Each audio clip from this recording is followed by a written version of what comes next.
In the mountains of Colombia, a group of 80 fighters who spent decades fighting with the Revolutionary Armed Forces of Colombia, or FARC, have recently established a new settlement. But unlike past settlements, this one is not made up of tents in the jungle, but instead of actual structures, houses, and businesses out in the open. And the name of this town is La Paz, Spanish for the peace. After 52 years of fighting, the FARC rebels have finally agreed to a peace deal with the government, as the New York Times reported on February 4th, 2017.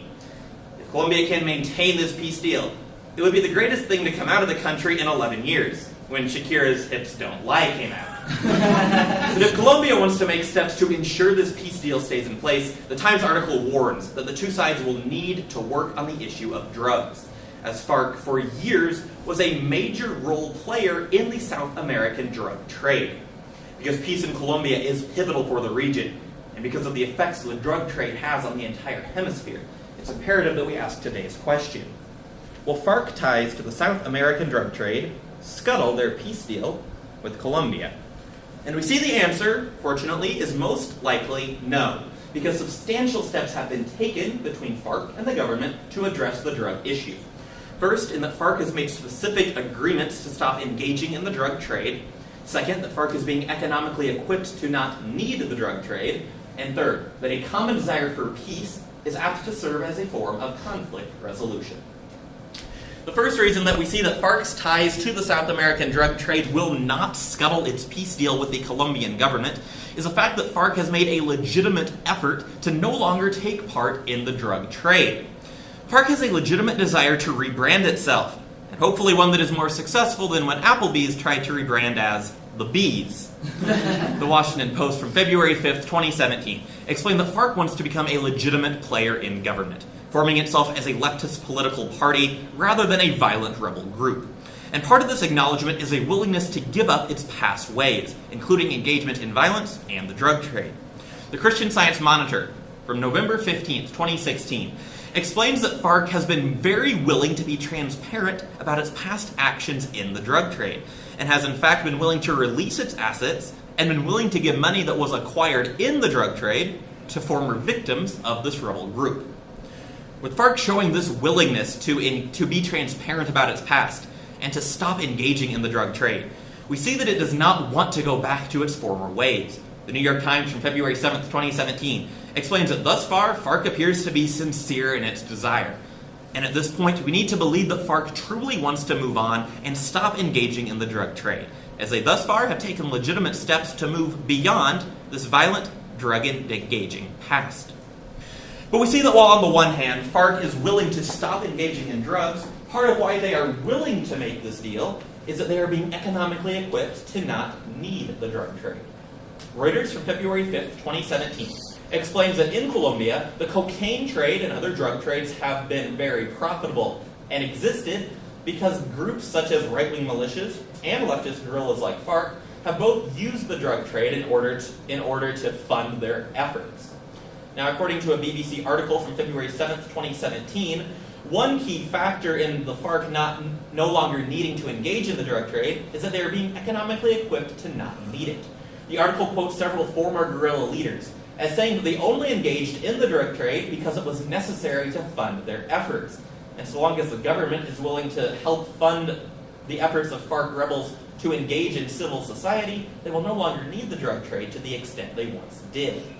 According to a Wall Street Journal article from February 10th, 2017, the government is taking major steps to create peace between FARC rebels and the people of Colombia by working to bring FARC rebels into towns, allowing people to become neighbors with people they once fought against. While there's obvious unease in this, what we see is that people are being equipped to become part of the businesses and city life of Colombia, such that they will no longer need to engage in the drug trade to fund anything they want to do, but instead be players in the clean, legitimate business of Colombia. We see that Colombia is being economically equipped to not need the drug trade. But third, we see that the drug trade will continue to exist, and that it will be a common desire for peace that will serve as a form of conflict resolution in the future. The aforementioned New York Times article from February 4th, 2017, explains that even if FARC does stop engaging in the drug trade, which they so far have appeared to do, the drug trade will still exist as it is highly profitable. It only means that it will fall to a few right-wing militia groups instead. Now, to ensure that peace remains between the former FARC rebels and the Colombian government, they will need to make sure that their common desire for peace takes precedence over any desire to get engaged in the drug trade that will still be going on among right-wing militia groups. The Guardian from February 6, 2017 explains that thus far, FARC and the government have expressed a common desire for peace, explaining that 95% of FARC rebels have been willing to turn in their weapons, a major moment in the peace deal, while the government has been willing to give FARC automatic seats in the country's Congress. With the two sides both showing a strong desire for peace, it is likely that this desire will be strong enough to combat any desire for FARC to get back in the drug trade.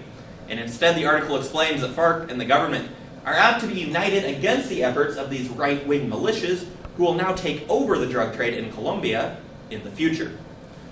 Finally, a Chicago Tribune article from February 8, 2017 drove home just how committed the former rebels are to their new peaceful life. Signs have been hung up in many new villages being built by former FARC rebels that say, "Our only weapons will be words." With a strong desire to be peaceful, it is likely that this desire will take precedence over any desire of FARC to engage back in its old ways of engaging in the South American drug trade. In returning to today's question, will FARC ties to the South American drug trade scuttle their peace deal with Colombia? We see the answer is no, because substantial efforts have been taken to ensure that FARC does not need to engage in the trade. First, we see that FARC has made specific agreements to not engage in trading drugs. Second, that they are being economically equipped to not need to engage in the trade. And third, that FARC and the Colombian government have a strong desire for peace. Just as is the case with people in La Paz, we hope that the only weapon Colombia uses will be words.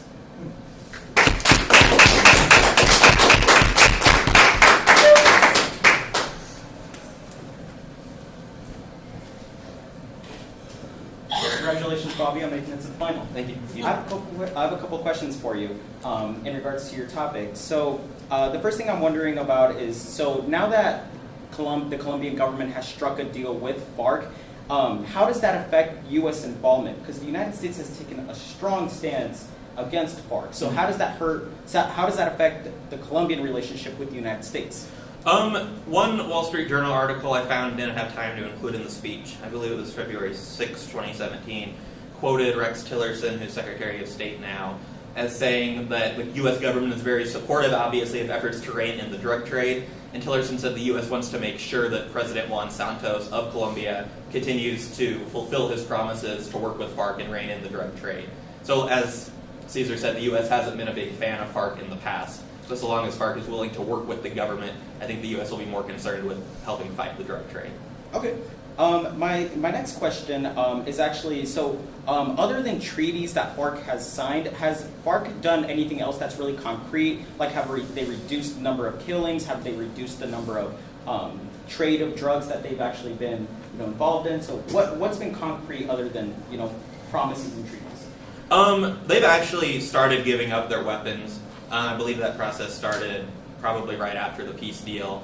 The process isn't complete. The government has been building peaceful transition areas. I think they're transition areas, I believe they're called, where rebels are sort of giving up their weapons, being reintegrated into life. So there are some concrete steps being taken there. Okay. And then, so does the drug war in Colombia still persist then, even if FARC isn't a part of it? Yes. Okay. Those right-wing militias are apt to sort of take in that vacuum. So the drug trade will still be a problem. I just don't believe the drug trade will scuttle the peace deal as it applies to FARC and the government. Okay. How will this benefit the average Colombian individual? It'll help reduce violence. If FARC isn't taking part in the drug deal, they're apt to become more civilized members of Colombian society. Okay, understood. All right, thank you very much.